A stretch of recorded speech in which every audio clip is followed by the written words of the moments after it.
Well, hello, guys. It's another episode of Flight Safety Detectives. I made my way back from Honolulu at the time of this recording, of course. Spent some time over there trying to relax, but ended up working. And so it was interesting. The weather was beautiful. But I'm concerned about some of the issues that I'm hearing about with trying to get Transair 810 out of the water. The airplane is still submerged after 2+ weeks, and I just don't understand why. Because I was out on the ocean, and they're claiming that the sea state is too high. Well, late at night and early in the morning, that sea has been pretty flat.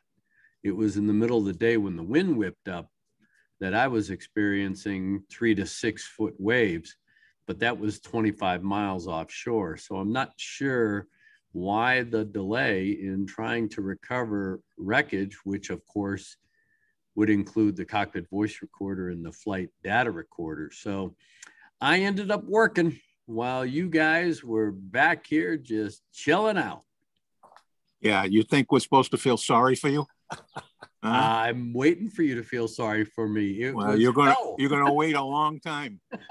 All right, because I know part of the truth. You weren't out there every day. I was working every day, John. That's what I do. I go above and beyond. Yeah, there are times that you do, but that wasn't one of the times. Well, we have an interesting show today.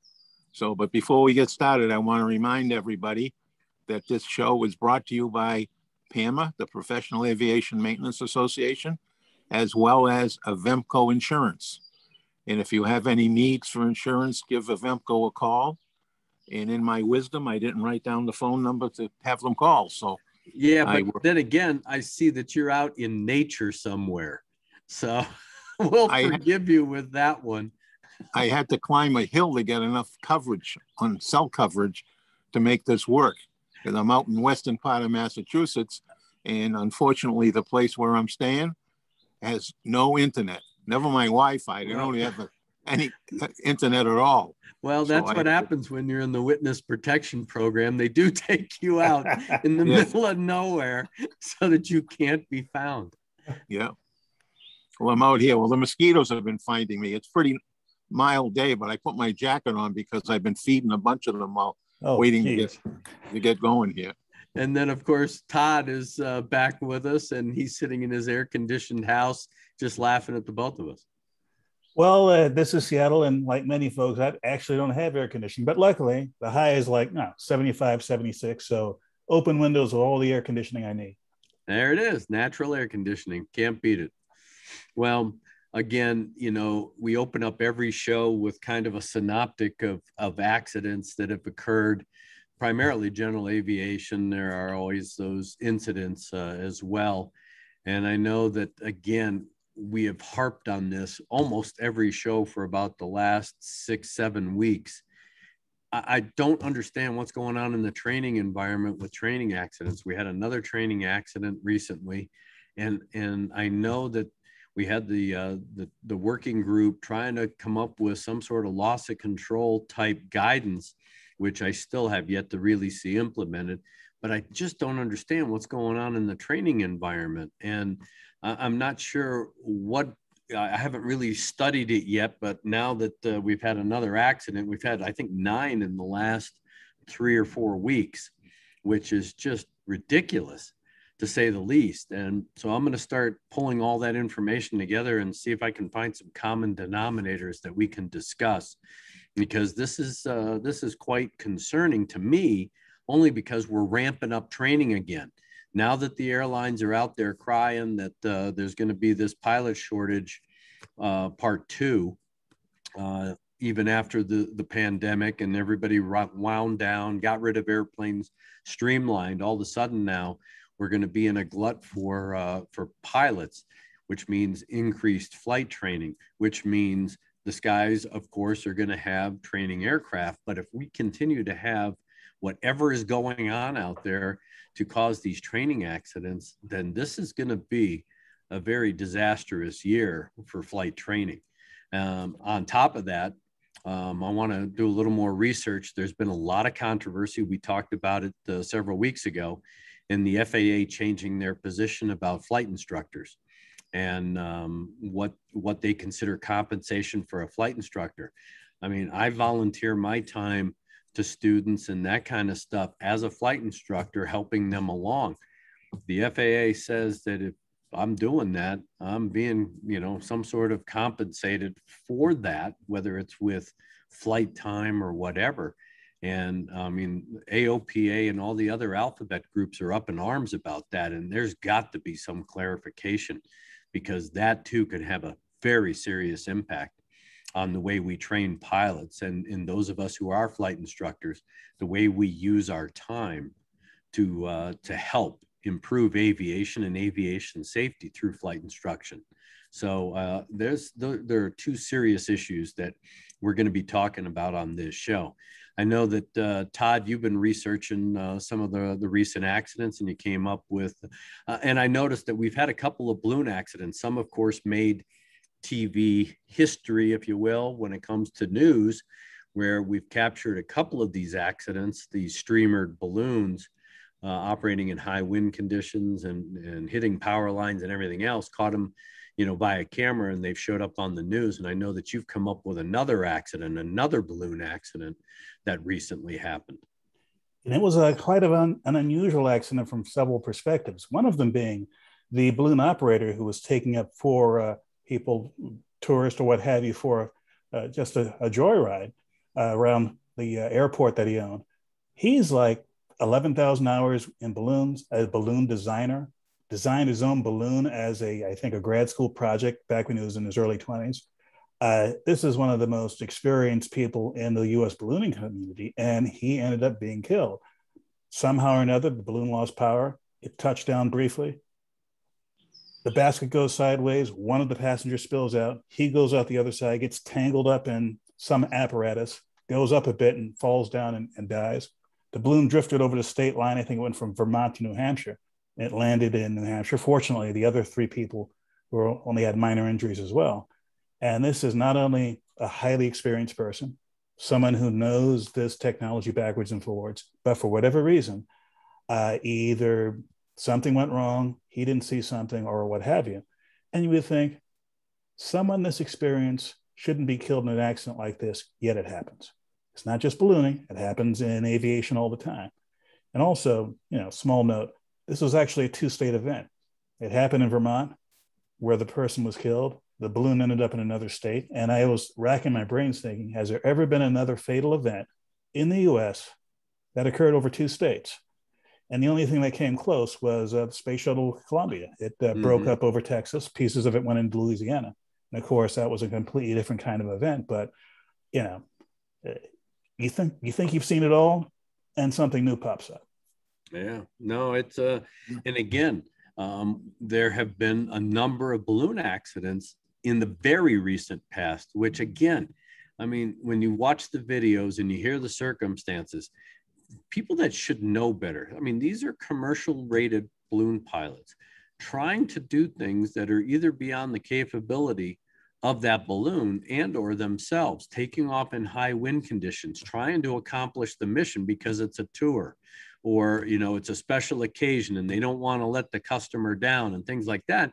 But all they're doing is putting themselves and of course their client or their customer in harm's way by poor judgment. And again, I mean, I'd rather tell somebody, I'm sorry, we can't do this today. I know you're disappointed. You've got a credit, and we'll celebrate your anniversary or whatever, but we're just not doing it today. And I guess people are having a hard time saying no when it comes to, exercising good judgment and erring on the side of safety by saying not today versus I think I can do this. I'm Captain Courageous. I can make it happen. I wonder how much of the loss of business opportunity from the pandemic plays into this. because many of these, many of the flight instructors and these balloon operators and a lot of people in aviation are small 1 and 2 person operations, and they've been over a year without any real revenue. So, many of those people have gone out of business, but many others are on the edge, trying to save what they've worked years for. So go ahead. I said it's a tough place to be, a situation to be in, when you've got to take risks just because the pandemic has cut into your business so deeply. And I'd like to make this a two to tango situation, because in any commercial operation, you have the commercial operator and you have their customers. And we've seen throughout not just aviation, but society, there is how should I say it, a strong desire at all levels of society for people to have something like a normal life again. We've seen it with the kind of behavior in airline passengers and the kind of crackdown that's happened there. We're seeing it in other behaviors of people at the beach or what have you. Even locally here in Seattle, there was a news item that said, well, the local King County fair, which happens every year, didn't happen in 2020. This year, they had a crowd there 3 times bigger than 2019. Another place, which was a fish hatchery, sort of like, a little bit of fish hatchery, a little bit of walking around to this place that does this, not a real tourist attraction. They said, hey, they opened it up. 20 minutes later, they had to shut it down because they reached max capacity. People want to have fun. People want to have experiences, and the judgment issue goes both ways. Well, by the time this particular program airs, John and I will have been to Oshkosh, and right now, Oshkosh was set to be on pace for a record-breaking year, which again, one is obvious because Oshkosh had been canceled last year. And so, as you said, Todd, people are itching, and we in the aviation community find the Sun and Fun air shows and the Oshkosh type air shows, our ability to get together with the masses, with, people of our own, a liking that we're all an aviation enthusiast in some way, shape, or form. And we're looking for that vent. That is, we can be with people that with like interest, we can talk, we can catch up, we can do all those things that we couldn't do for basically almost 2 years now. And so again, that's great. I have no problem with it. And of course, I was still traveling, John was still traveling, but not to the extent as in previous years, but that's ramped back up, of course. But the big thing is that, yeah, when you are stuck in the cabin, if you will, you get a little cabin fever, you tend to go to an extreme when you get out of the cabin. And it's all about moderation. It's kind of like drinking alcohol and everything else. Everything's got to be done in moderation. But we've seen people taking it to an extreme in a variety of different venues, which has created some chaos, definitely some safety issues on commercial flights recently. People trying to open the doors and be belligerent and do all of these things that, any logical, sane, reasonable person, you just live with it. I just came back from Hawaii. I was having to wear a mask for about 10 hours on that flight because we stopped and I was in an airport, so I still had to have the mask on. And then I got on another flight and came home. Okay, yeah, I didn't like it, but I did it. You just live with it. And I just don't understand why so many people are so rebellious, not only to the mask, but just to, operating rules and regulations, good practices, logic. All the above. And I think that that's contributing to these accidents and incidents. And as John said, I agree. I'm wondering how much of it is money motivated for some of these small commercial operators who are trying to recoup what they lost and make it up. And they will increase their risk quotient to do that. And that's a real concern right now.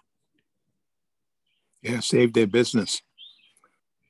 Yeah. Yep, it's interesting times. 6-8 weeks ago, maybe even more, on the podcast. I said that it looked like the accident rate was accelerating.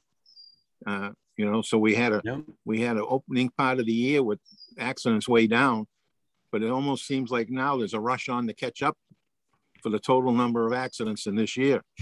I mean, it's crazy the number of airplanes that we seem to be going down, and it across the board. Some of them, and this is just an informal look at accidents as they happen, but I see a lot of poor planning, and that's why I've been hopping on that at the end of the show.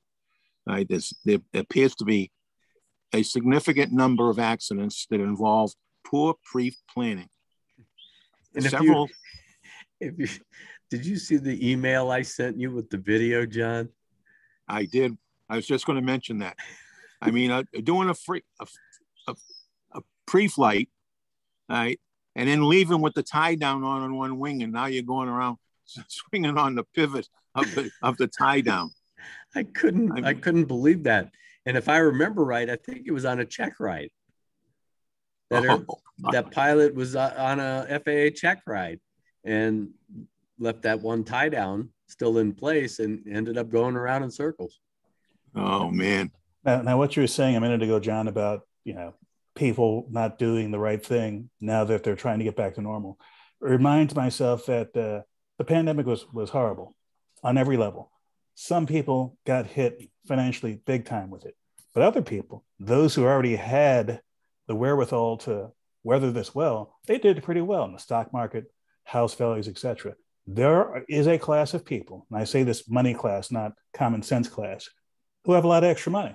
They weren't able to go to Maui over Christmas. They weren't able to do the things they wanted to do. The new car they're buying or what would like to buy, they have to wait a few months because there's a backlog.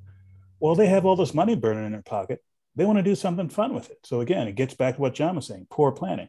Yeah. Just because you have a pocket full of money doesn't make you smarter, doesn't make the risk go away, doesn't make the sky treat you any different than they did when you were flat broke. Yeah, no, I agree. And it is one of those things where we are now in the heart of the summertime. Flying is up, and of course the accidents keep going up. And it's just, I'm hoping that, we all can take a step back, take a deep breath, and get some common sense here, because I mean, we lost, we talked about it on a previous show, very experienced pilot by hours and ratings and that kind of stuff, flying with a relatively newly minted private pilot in a Beach Bonanza coming out of Aspen. They tried to outclimb, terrain with an airplane that wasn't going to perform to outclimb that terrain. And again, that was poor planning on their part. There were multiple options. They chose not to exercise the option until they were put into a dire situation. And when they were, unfortunately, it got them. And we just have to really instill good sense, good common sense, logic, and we got to stop being ordinary pilots. We have to be better pilots, and I don't know what that's going to take. Some of it's ego, some of it's personal challenge, whatever. It's just I'm not sure anymore. But and now we're learning some interesting things with this Transair accident out in Honolulu, Flight 810. And again, by the time this particular podcast goes up, Transair will have been on the ground about a week. The FAA has finally taken action to ground them. And they said that they've been investigating Transair and some of the issues with Transair, including maintenance and oversight, since last year, since the latter part of last year. And John and I had a conversation about this, and it's like, if you recognize some serious problems, then why did it take 9 months to take action? You don't just send them a letter and go, okay, fix this in 30 days. Not if there are egregious issues, not if there are very systemic problems. It ain't going to happen. And a 30-day, threat isn't going to work. And, now they put them on the ground. Okay, great.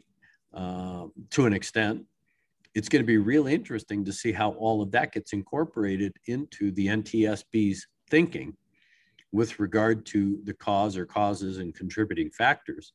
of this particular accident. And I know, John, and I know we've gotten a lot of emails that you've rifled through, and I've rifled through a couple of them. So we'll chat about those quickly. You know, I wish people would listen to what we say a little bit closer, because some of those emails that you mentioned, they're putting words in our mouth. Yeah.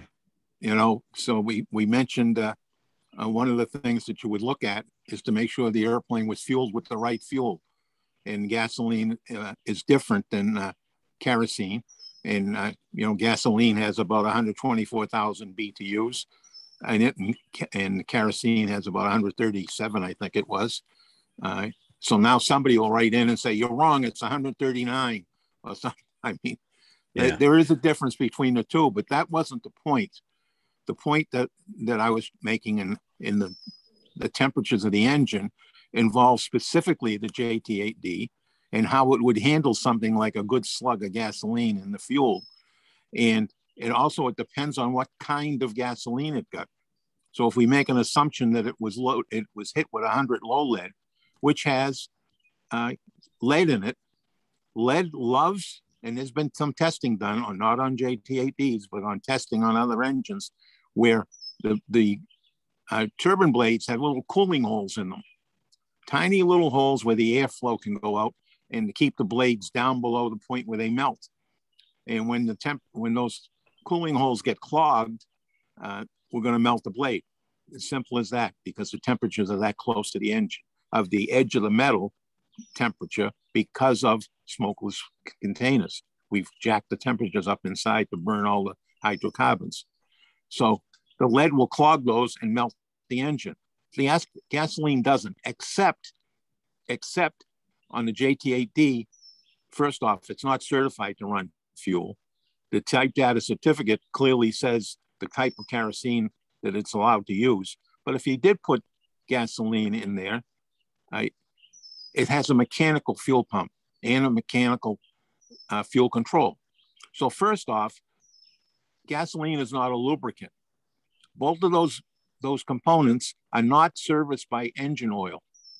They get their lubrication from the kerosene that goes through. And many people don't realize that cut right there between gasoline and kerosene is where the oil stops. Gasoline has not got oil in it. Kerosene does, lubricating oil. So both the fuel pump and the fuel control require kerosene to operate properly. But also, and I need to do a little more work on this, but my initial work saying on the JT8D with a mechanical fuel control, if you're flying those engines and using EPR settings, your power settings, it's throttle push to get you up there.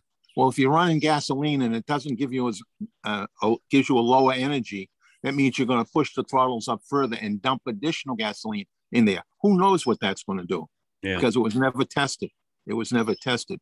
So this whole thing about the fuel is just looking for, and as I think you said it in responding to one of these guys that wrote us, all we did was raise the issue that the NTSB is going to have to look at that to make sure. That is routinely. I mean, we actually had people on TWA 800 immediately call over to Greece to get that truck impounded that fueled that airplane beforehand, on the hope that it wasn't refilled in case there was bad fuel that were put in. Of course, we know that that wasn't the case. But having only 50 or 100 gallons in that center fuel tank, it was interesting for the investigation to know if that was, what grade of fuel that was. Because in many airports, they don't just use Jet A, they use JP4, JP5, and even JP8, which is a higher temperature operating fuel. So there's a whole bunch of variables in there. And I listened to that tape twice after we did it, and all you said was they're going to have to look at the fuel. I mean, you have to rule things in and out. I mean, we've talked about a combination of events, even though, I mean, I'm not really one for, you know, circumstances, you know, and those kinds of things where, you know, you have two mechanical events happening with two different engines at the same time. That coincidental thing just doesn't work for me. However, again, as we're learning more, yes, there could have been a true mechanical failure of the first engine at 400 feet, and the crew was dealing with that. And because of poor maintenance, which apparently the FAA is really going after now, and they put this airline on the ground because of it. And if this engine, the operating engine, was maintained poorly and not producing sufficient thrust to keep the airplane afloat, not because of fuel, but because of you know, mechanical dilapidation, if you will, because they didn't maintain it properly.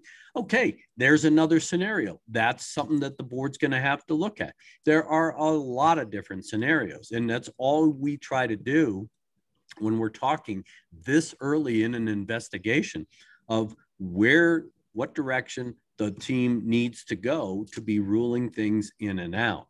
And we always appreciate the comments, you know, via email. And again, we try to clarify these things, but we had a couple that people thought that we had already concluded that, and that's just not the case because we don't have enough evidence at this point. But these are issue areas that if I was investigating the event, I'd sure have the team looking at all of these different scenarios. You got to rule them in or rule them out. And that's what the investigative process is all about. And I'd like to add something to that on both the Transair and the TWA. On the Transair, one of the assumptions that might be common is that, well, gee, these two engines had some sort of failure close in proximity and time, had to be the same cause. No, it doesn't. It's engine failures of any kind are rare. Independent engine failures on the very same flight, even more rare. Independent engine failures happening within minutes of each other on the same flight, astronomically rare. Doesn't mean it's not possible. So during the investigation, can't rule anything in, can't rule anything out. And going back in time to Flight 800, at the time I was a flight safety engineer rather at Boeing, and our department was assisting in the background with that investigation. And I remember the frustration we had because when the event first happened, of course, we all saw it on back then before the internet was big. We all saw it live on CNN hours on end. It was wall to wall in the newspapers. And of course, there was a lot of pressure to try and understand what was going on. And some of the obvious things were excluded early on. Some of the not so obvious things, they weren't promising. Then we were left with ridiculously wild and unlikely things. It's like we were left with nothing. It's like for weeks we were like struggling. And in this case with Transair, we don't know that second engine actually failed. We just know that the crew reported it was running hot and apparently wasn't producing sufficient thrust to keep the airplane in the air because they said, we can't keep the airplane in the air. So again, these are all different scenarios that need to be ferreted during the course of an accident investigation. And until we get more information, whether it's through crew interviews or all of the other work that the board investigators are going to do with the team, and then of course, getting the aircraft out of the water and hopefully recovering a good FDR and or CVR. You know, that's what's going to help put this whole storyline together. But again, we just try to use our expertise to at least give our audience an understanding of here are the multiple issues. I guarantee this is going to be an operations-based accident that was facilitated by some sort of engine issue. There's some real concerns that this crew may not have run all the checklist or any checklist, that they got consumed trying to fly this airplane. They flew outbound. We've talked about the flight track. They flew away from land right after they lost the first engine. You turn around and come back. You don't go fly out 5 miles. So there's going to be some operational issues. I'm sure there's going to be some training issues as well. So, I mean, there's a lot of investigative work yet to be done. But again, that's what we try to do, is bring at least our experience to here are the multiple issues that need to be discussed and answered, because that's what is going to be the root cause of this particular accident. It's going to probably focus on both maintenance and flight operations. And then, of course, FAA oversight and company oversight, and the way they do business. I mean, there's even some concern now that these guys were operating as a glorified 135 operator, even though they're operating heavy airplanes, and they were on a 121 certificate. Now, the question is, were they on the proper part of the 121 certificate versus a 121 supplemental, which a lot of the cargo carriers operate under? So, I mean, there are a lot of backstory issues that are still being developed in this process. And hopefully over the course of the next several weeks, we'll get more information, and we'll definitely keep the audience updated with all of that.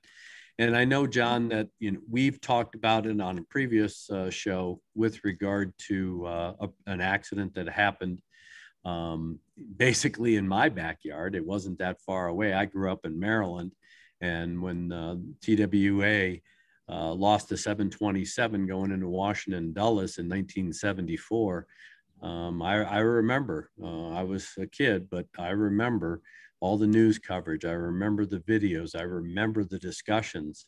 And then, of course, as I got older and was flying and then came to work for the board, started looking back on some of these accidents that I had heard about as a kid, just to really understand them. And this accident, this 727 that struck Mount Weather on the approach, it was a non-precision approach going into Washington Dulles. Really, it brought home some points that I know that you and Todd are going to talk about at length, and that is reporting systems and things like that. But for the audience, this was one of those accidents that back in 1974, it's kind of a throwback accident, if you will, but I think we can still learn lessons from it. It was a 727 that had come out of Indianapolis with an intermediate stop through Columbus, and they were originally scheduled to go to Washington National, and it was Washington National at that time before they added Reagan National to it. That was the original destination, but due to high winds and especially crosswinds, and anybody familiar with Washington National knows you don't have a lot of options as far as runways. You got a north-south runway and you got a north-south runway. I mean, you do have a bit of an east-west I think it's northeast, southwest runway, but it's not capable of handling the volume of traffic that Washington National gets. And so they had basically shut the airport down. And during the dispatch process for this particular flight, TWA, they decided that they would continue the flight, except rather than going to Washington National, they were just going to flight plan direct to Dulles. At least it got the people into the general Washington area, and then they could complete the mission, if you will. And so the crew had to plan for that. They were aware of the weather. It's the winter time. It was in December of 1974, and they took off. Apparently everything en route was just fine as far as the crew was concerned.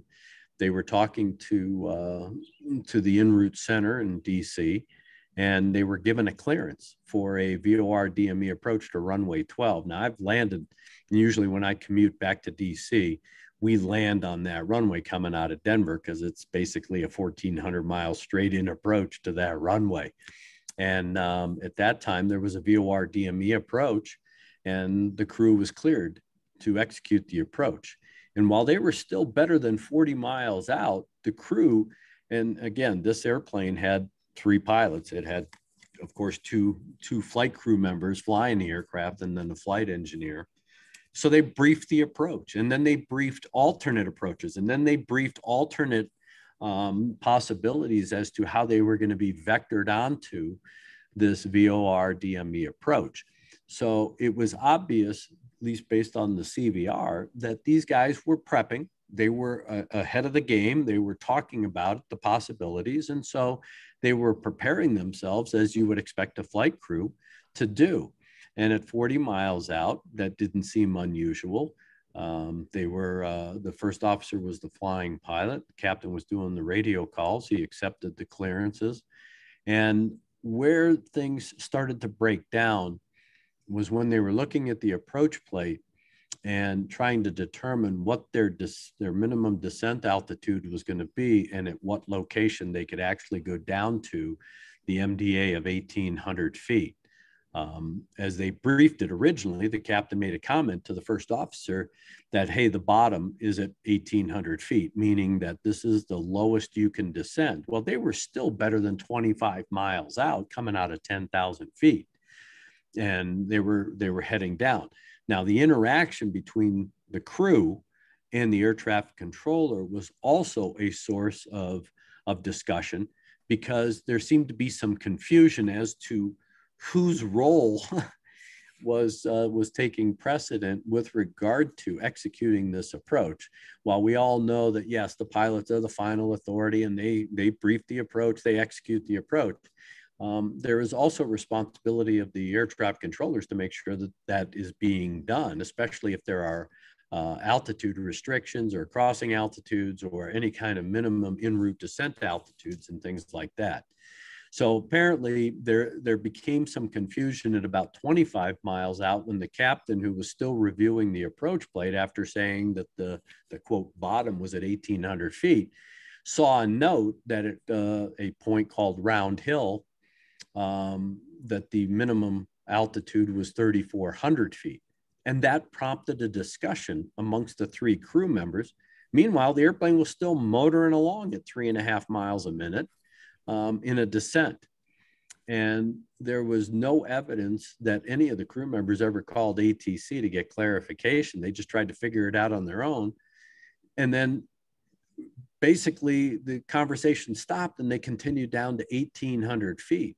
But they were still quite a distance from the airport. And of course, 1,800 feet was an insufficient altitude to clear Mount Weather. And there was weather in the area primarily, and the co-pilot was talking about it because he was the flying pilot, that when they got down around 8,000 feet, they were really getting, and pardon the French, but they were getting the hell beat out of them. They got into that really gusty wind that had shut down Washington National. So they were getting bumped around. In fact, they were talking about it. And the flight engineer also remarked that, man, the instrument panel's bouncing around and it's hard to fly and it's fatiguing and it gives me a headache and that kind of thing. And so one of the big issues was this discussion that was going on, and it continued to go on. Meanwhile, they continued to descend. And then they got down to, almost 1,800 feet. A last radar, if I remember right, was at around 2,000 feet.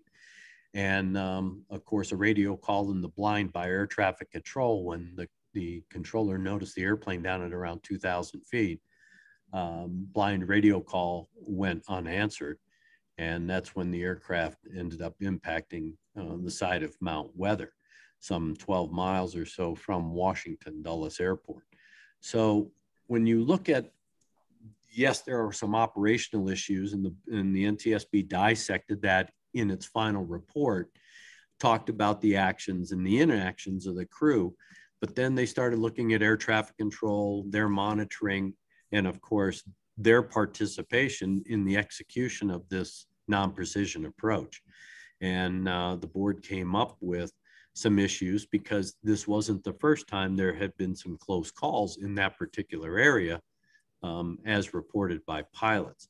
And one of the big issues, I think, John, as we discussed, and Todd, and I know that you've researched it, and that was, even though the board came up with, it was a good probable cause, but it was one of those probable causes that did it really go far enough to get the point across. And again, I'll just read you what the board said.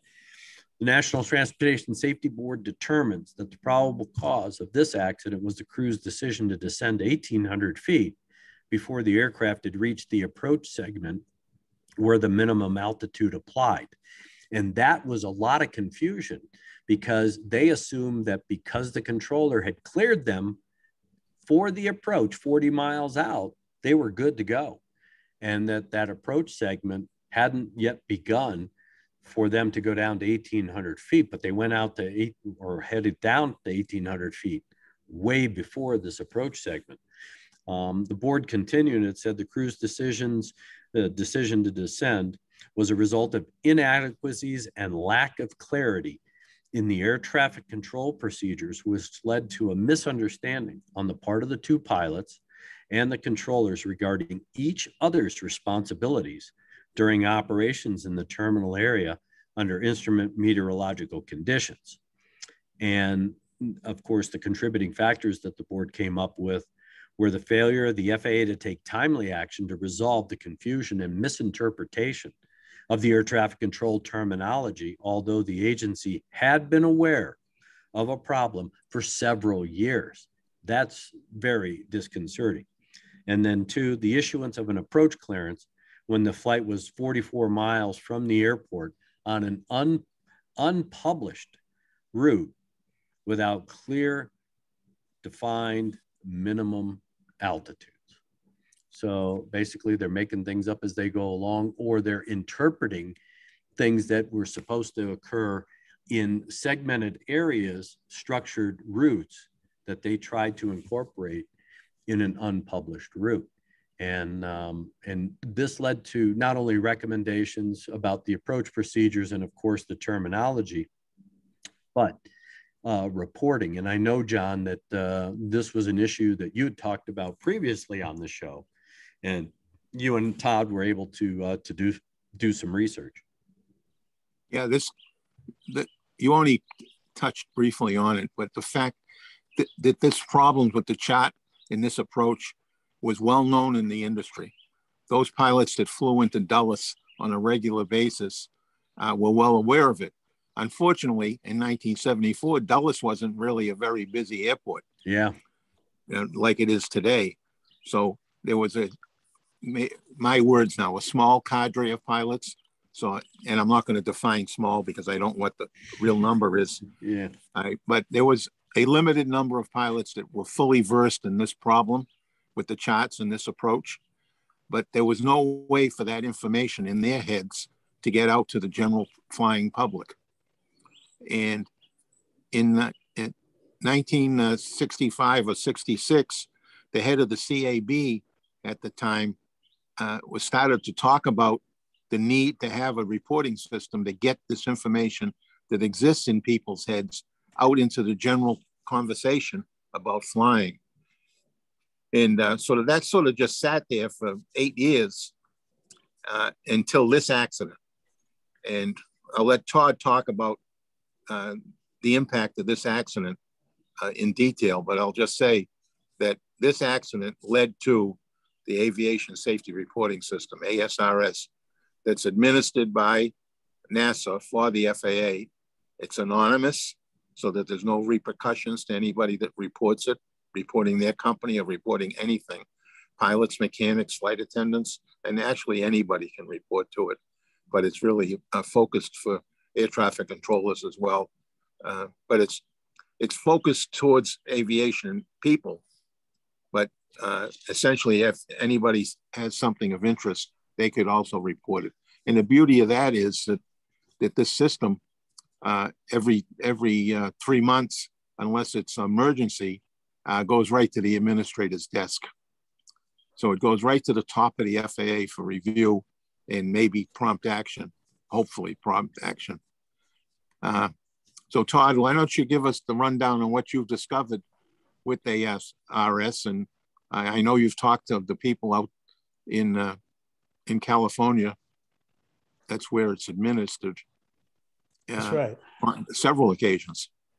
And I liken this to, and again, this is aging ourselves here. All three of us remember this event because, like you, Greg, I was still in school when this happened. This was wall to wall on the news, so we all heard about it. And of course, John, you were in the industry for some years at that point, and this was well known. But we have to take people back in time, almost 50 years, well before the internet, back in the days when information outside of certain quarters, if you were on the other side of the country, it only came to you through major news media. And if you're in the aviation industry, again, there was none of the infrastructure we have now, where individuals, no matter where you are in the system, can access reports at a moment's notice from the NTSB or the FAA, could pick up the phone easily and talk to a colleague if you wanted to, or do social media. None of that existed. But certainly there was knowledge in the community that this was the problem. There was even a knowledge in some of the industry players, for example, United Airlines specifically, where they had a prototype system that had many of the same qualities of the ASRS. Anyone could submit. It was anonymous. Even if you apparently broke a rule, you wouldn't get in trouble by pointing out a safety issue. And this particular issue at Dulles was known.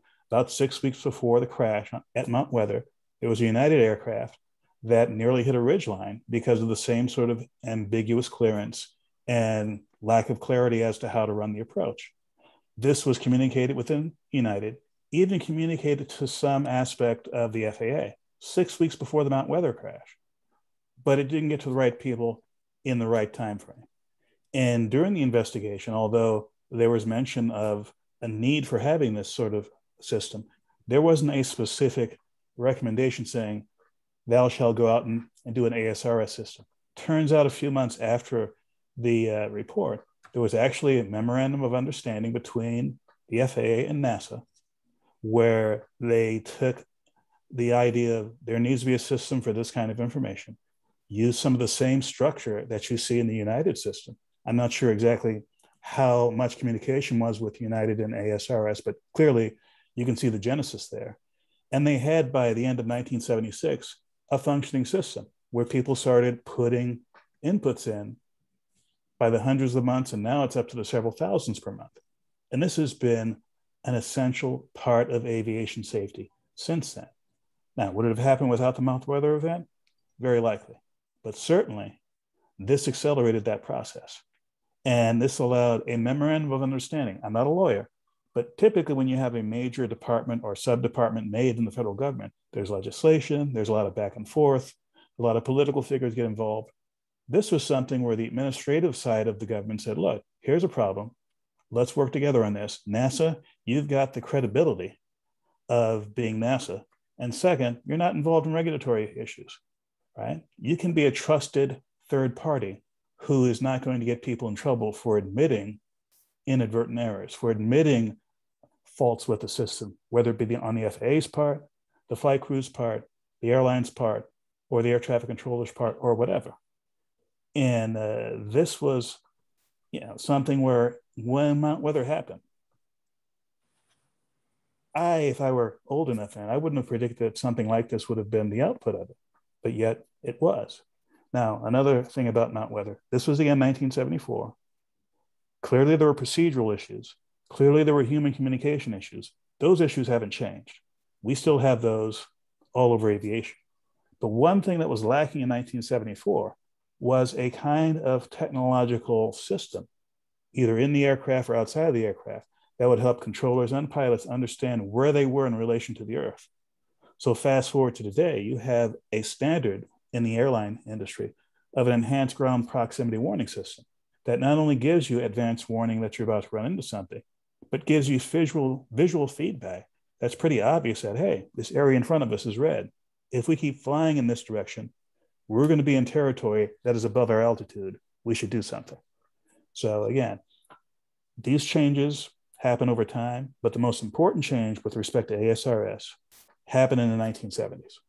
And in looking at this report, there is, when you look back at a lot of these older accidents, there are still things that were brought out in these investigations that absolutely apply today. Even though we may have fixed some problems and added technology and remedied some of the issues that led to this particular accident, I think there are some great points in this particular investigation and were written up in the report that I just want to read because it applies not only to airline pilots, but to anybody who operates an aircraft, especially under instrument conditions when you're operating and flying an approach. And let me just read it because the TWA representative who was the representative to the board in its investigation didn't really think that they needed the company didn't need to change their procedures or anything else.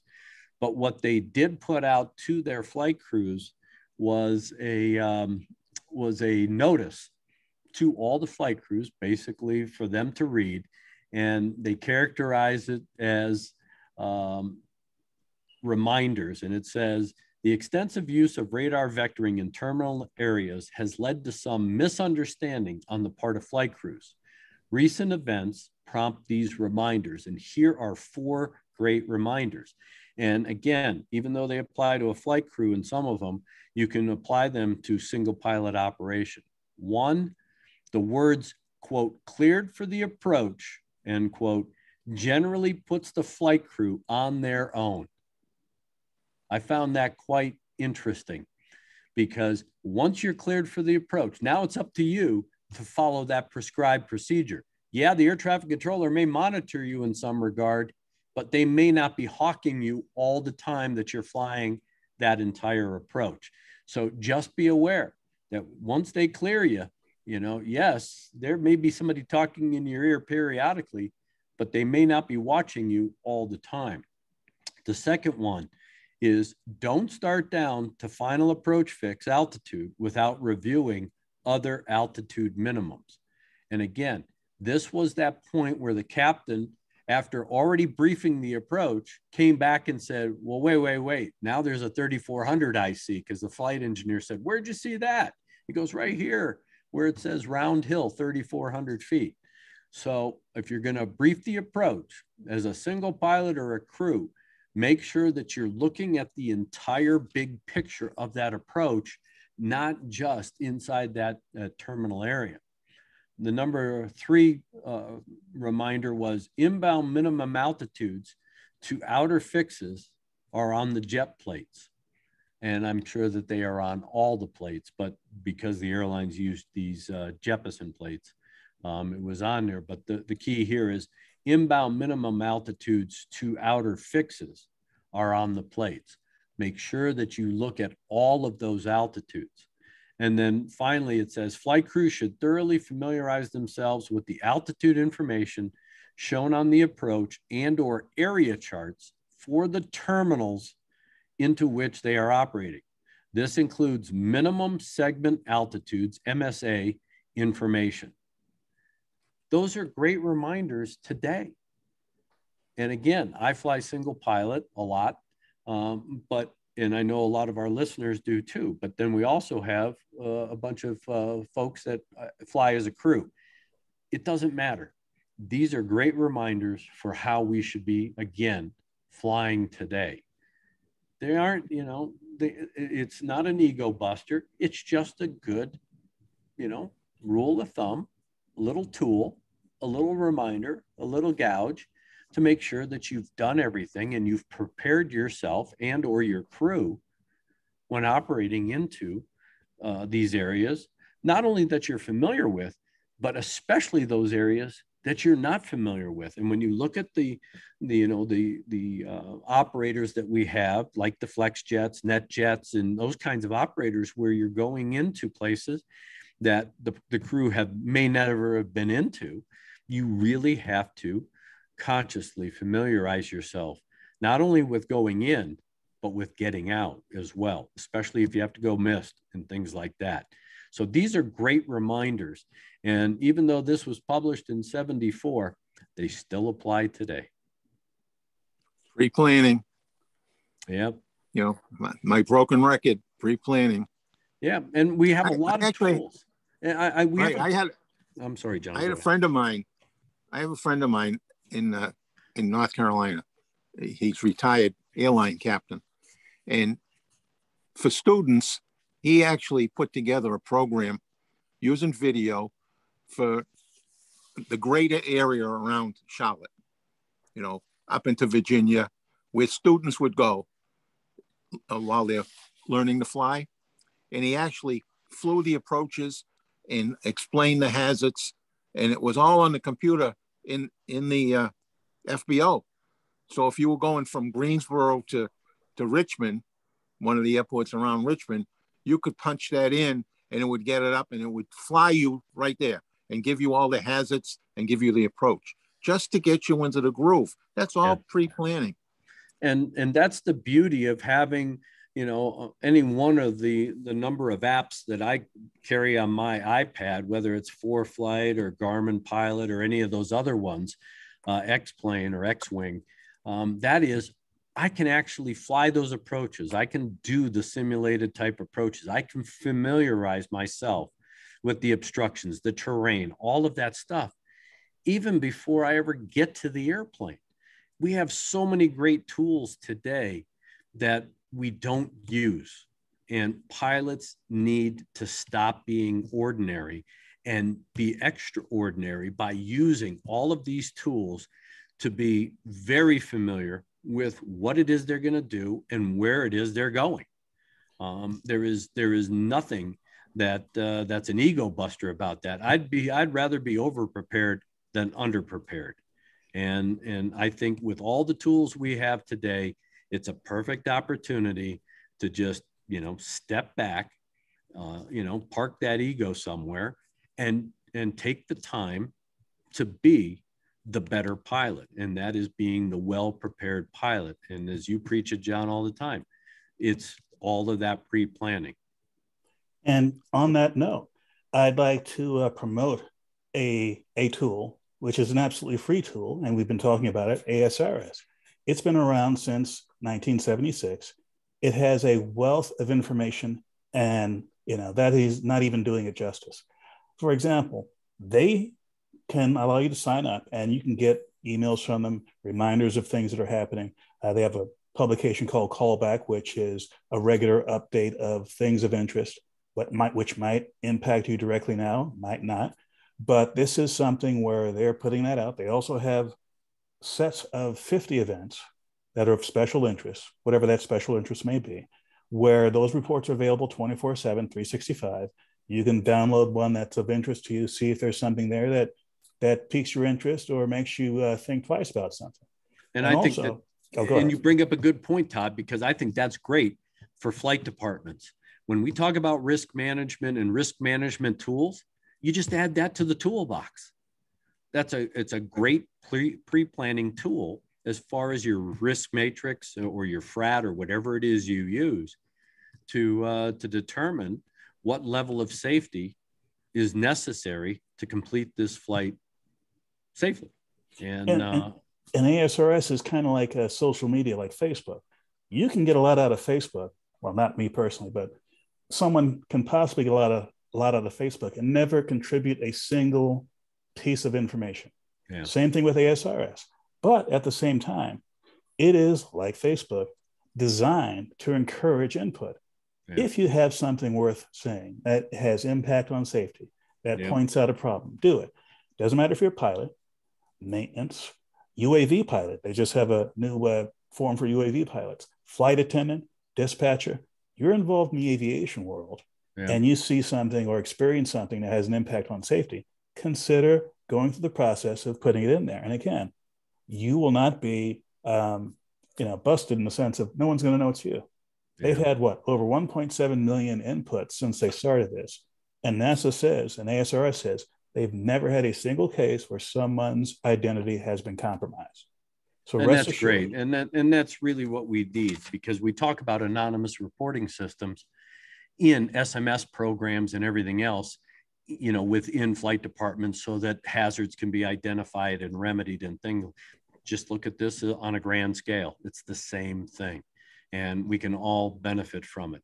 And I think that, you know, from a perspective of even one of our sponsors, of Emco Insurance, they're always wanting us as pilots or mechanics or whatever to be at the highest or performing at the highest levels of safety. And as a pilot, I want to have all the best information I can get. And if I have more tools, I get better information. And I think that my insurance company will definitely appreciate the fact that every time I push that power up and take off, I'm well prepared for what it is that I'm going to do. Well, I know that we've burned through our time on this episode of Flight Safety Detectives. We do appreciate your feedback. And again, we got a lot of emails this last couple of weeks. So John and I are trying to cull through those and try to answer questions and that kind of stuff. We will definitely get to those emails and answer some of those questions. We will also be talking about Oshkosh, our adventures at Oshkosh. Listen for some of our reports, because we have a number of interviews set up from Oshkosh that will be played on later shows well after Oshkosh, but they, I think, will be of interest. And of course, we want to thank our sponsors, PAMA and Avemco Insurance. John, did you figure out, did a bear or some sort of deer or an antelope or a raccoon bring you a pen and help you write down the number for Avemco, or do we just have to send our listeners to the website at avemco.com? While you were flapping your jaws, I got one of their phone numbers. It's 800-622-2672. Again, 800-622-2672. And I need to correct you, Greg, because I'm going to post this YouTube video on this Wednesday. So it's going to go up before Oshkosh. Okay, now you tell me that. So for everything I just said, we will be at Oshkosh. John and I will be doing interviews. We will be talking to a lot of people. We will have some good podcasts in the future after Oshkosh, and they will be entertaining. And if my co-host would remind me of things before I shoot my mouth off, that would help me be better in my pre-planning for this show. So thanks. You didn't share your planning, but we're going to post one of them will be posted right from Oshkosh on Wednesday. Good. So we're there before Wednesday. So whatever we do before Wednesday, we'll pick one of them and we'll post it Wednesday from Oshkosh, and maybe we'll do another one live from Oshkosh too. Well, so it's pretty fluid. Yep, and we're going to be with our sponsor Avemco.